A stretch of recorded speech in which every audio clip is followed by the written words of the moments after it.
One of the interesting things about Strasbourg is that you get approached by a lot of people who want you to support their good causes.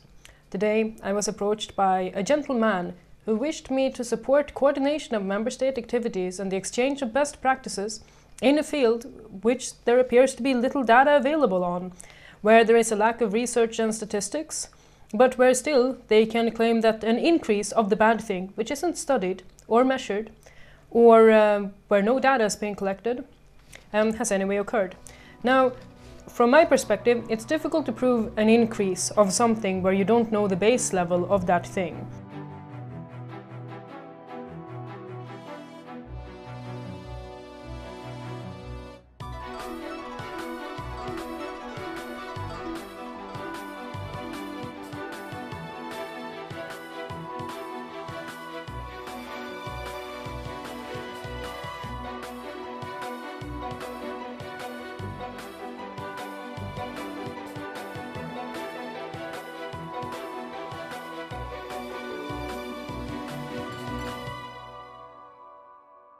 Moving ahead to the next ghastly proposal, which was approved today, we think. Actually, the Council in the end didn't get the confirmation that the file is concluded that I think they needed in order to establish that the negotiations on the text had been finalized, and so it still remains to be seen whether we can vote on the proposal for having electronic authentication means available to everyone and boosting appropriately the digital single market for the future.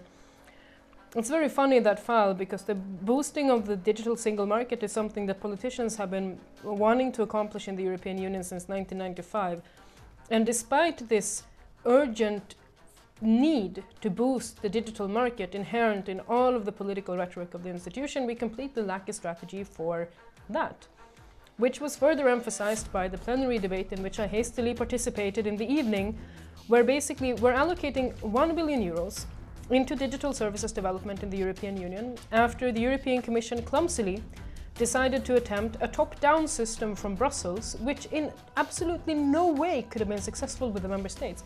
The member states value their autonomy. You can't push stuff on them in that way. What we need in Europe is a competitive telecoms framework. The digital services will arise. And the previous experiences of investing in digital services in the European Union is that even after we push tens of millions of euros into digital service development, they end up either not being used or we illegalize them. What kind of a responsible institution invests tens of millions of euros in projects that the same institution then proposes to illegalize in the European Union?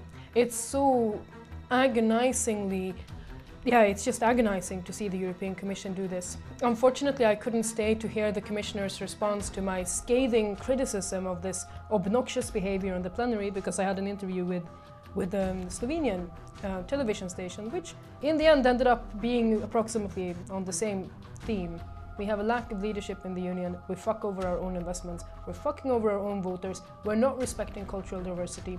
It's a simple problem for the European Commission to fix. The only thing they needed to do was an impact assessment that made sense and could actually pass the internal review mechanisms of the Commission.